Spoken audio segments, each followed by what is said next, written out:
दोस्तों, हम हर साल 26 जनवरी को रिपब्लिक डे सेलिब्रेट करते हैं। ऑफ कोर्स इसी दिन हमारे देश का संविधान 26 जनवरी 1950 में लागू हुआ था। इसी दिन राष्ट्रपति तिरंगा फहराते हैं और राजपथ पे एक बहुत बड़ा परेड होता है। पर वाई 26 जनवरी? 26 जनवरी क्यों? हम सभी जानते हैं कि हमारा देश 15 अगस्त 1947 को आज़ाद हुआ था। और जहाँ तक बात की जाए कॉन्स्टिट्यूशन के बनने की, तो ये तो 26 नवंबर 1949 में ही तैयार हो गया था। तो 26 जनवरी क्यों? 21, 22, 23 कुछ भी रख सकते थे। हमारे कॉन्स्टिट्यूशन मेकर ने 26 जनवरी क्यों चुना? इस दिन का क्या इंपॉर्टेंस है? तो आइए आज जानते हैं।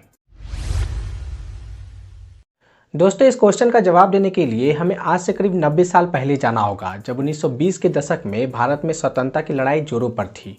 और ये वो समय था जब जवाहरलाल नेहरू और सुभाष चंद्र बोस एक साथ मिलकर काम कर रहे थे। दरअसल हुआ यूं कि साल 1928 में कांग्रेस में दो ग्रुप बन गया था। एक था ओल्डर ग्रुप, जिसमें कि महात्मा गांधी, मोतीलाल नेहरू जैसे सीनियर लोग थे, और एक था यंगर ग्रुप, जिसमें कि सुभाष चंद्र बोस, जवाहरलाल नेहरू जैसे यंग एलिमेंट थे।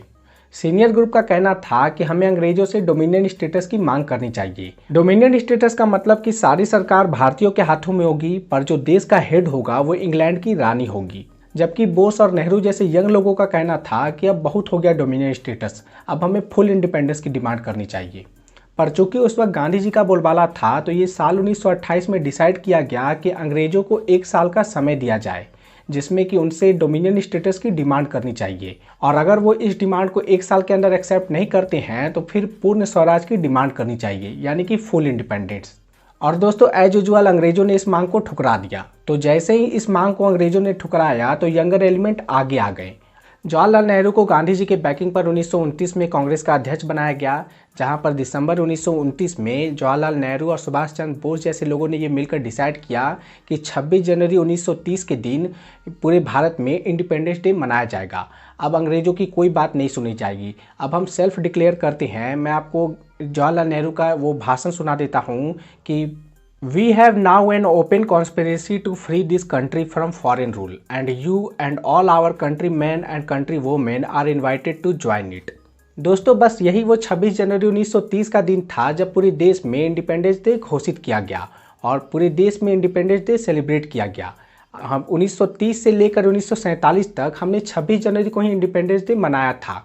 पर चूँकि अंग्रेज थे, तो उन्होंने 15 अगस्त 1947 को भारत को छोड़ा, और इसमें उनका भी स्वार्थ था। मैं आपको बताता हूँ कि देखिए, 15 अगस्त 1945 के दिन ही जापान ने अंग्रेजों के सामने सरेंडर किया था वर्ल्ड वॉर 2 का।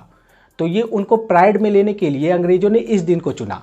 लेकिन आपको ध्यान होगा कि 15 अगस्त हमारे लिए कोई लकी डे नहीं था। और बहुत सारे वीडियो में आपने देखा होगा कि 15 अगस्त के बारे में कहा जाता है कि ये शुभ दिन नहीं था। तो जो ट्रांसफ़र ऑफ पावर हुआ था वो मिडनाइट की रात को हुआ था, कि हमने 14 अगस्त की रात को, मतलब आप समझ रहे हैं कि ये वाला दिन था। तो ये हमारे लिए कोई प्राइड मोमेंट नहीं था 15 अगस्त का दिन, लेकिन अंग्रेज़ों के लिए था।